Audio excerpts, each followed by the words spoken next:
I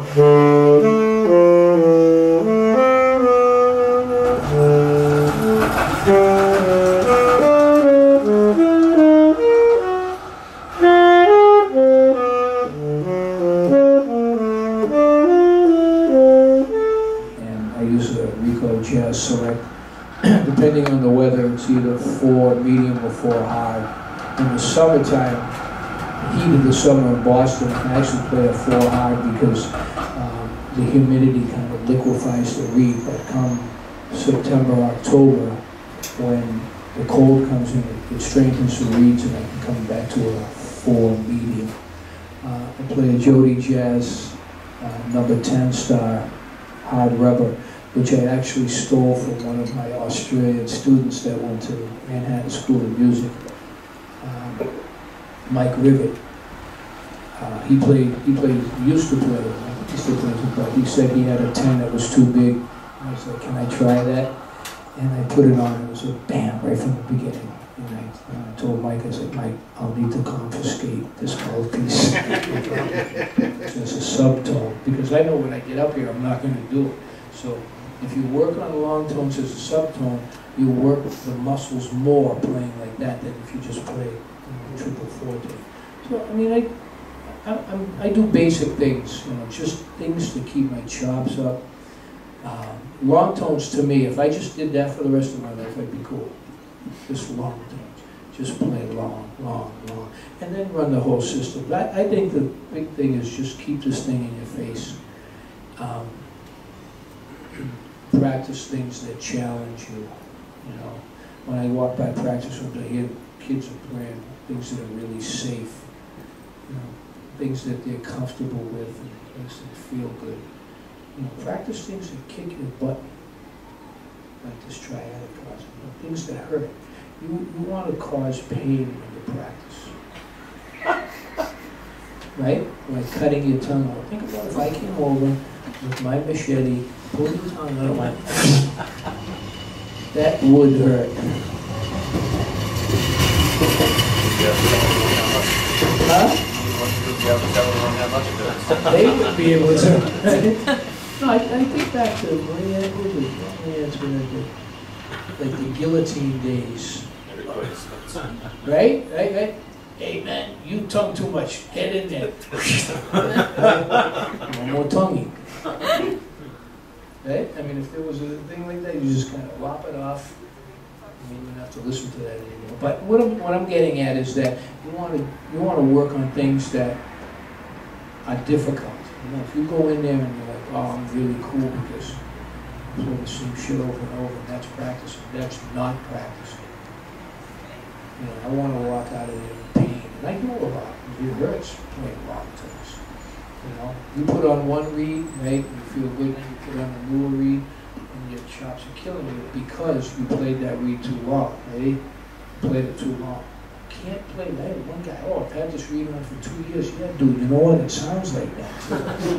2 years. What the hell are you doing? Look at the moss on that reed. I think you got a cure for cancer in that freak. This guy's like an Israeli guy.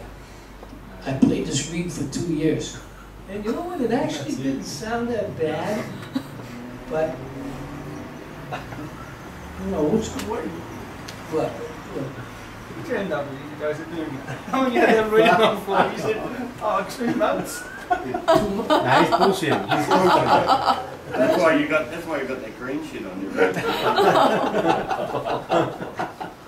You can scrape that off and make pesto. Yeah. That's it. No, but this guy would come in every week, and he studied with me for about 2 years, and I would look at this reed, and I'm like, dude, you still got that reed on? Yeah, but listen to it.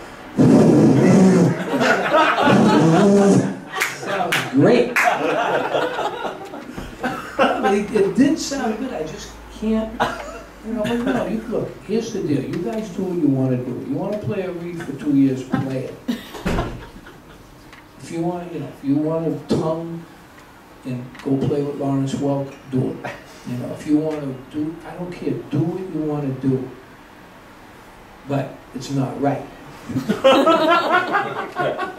don't understand? I don't care.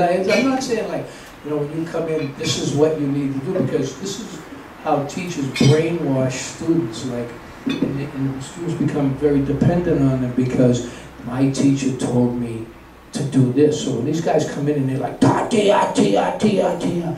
Well, Joey Dinkwater taught me this from Toulouse, Idaho. Now I'm like, you know what, man? That shit don't work here on the East Coast. You need to drop it now. And they go into like a panic attack because I'm going against the grain of what their mentor said. You know? And it's really hard trying to deprogram these kids. You know, you probably go through it yourself. You say, look, this is not right. And then it's like if they learn with a bad habit, you have to take that away. You know, if I tell you, you smoke too much, stop smoking, and then you stop, and you freak out. Well, you've got to stop, otherwise you're going to die. You know, you've got to stop smoking. It's like putting not tonguing is equivalent to alcohol. You know, too much drinking or too much smoking.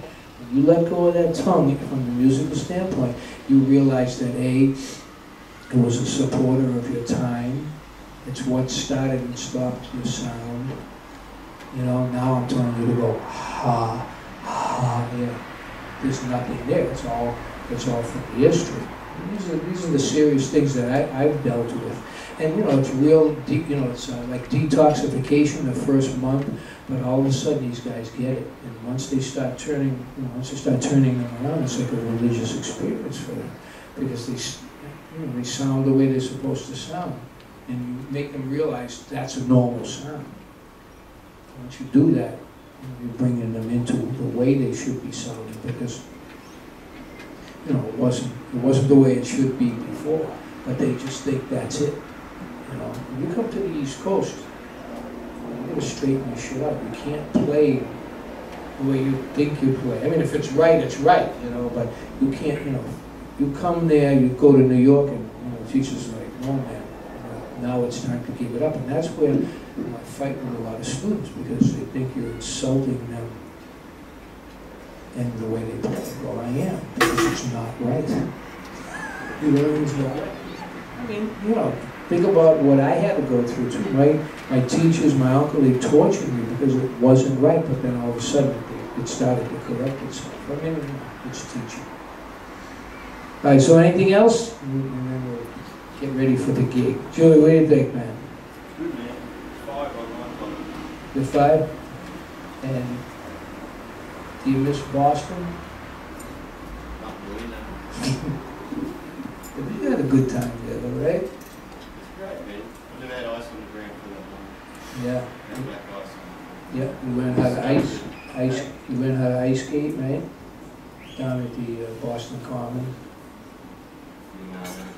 No, you know, That skunk that attacked me at the house. the one thing all jazz musicians need to do in that cut is it's your civic duty to go to New York. You've got to experience New York. These cats come over every year, Jamie and Graham and Kyle, Jackie's brother. It's so great. Like I come in August and they come in January, and I look forward to them coming because I can get like 3 nights of gigs, and we go completely berserk. And like all these Australian people come that I never see, but you know they know Jamie. They all come down. It's great to have them come in because he's, you know, and we play with Ari Honig, and Ari comes with it. It's like a great camaraderie of cats, you know. We don't need to talk too much about anything. We just get out and play. It's good, and that's the way it should be. I mean, music should not be thought of. It should be played. You know, people think too much. Just get up and play. That's how I think it should go.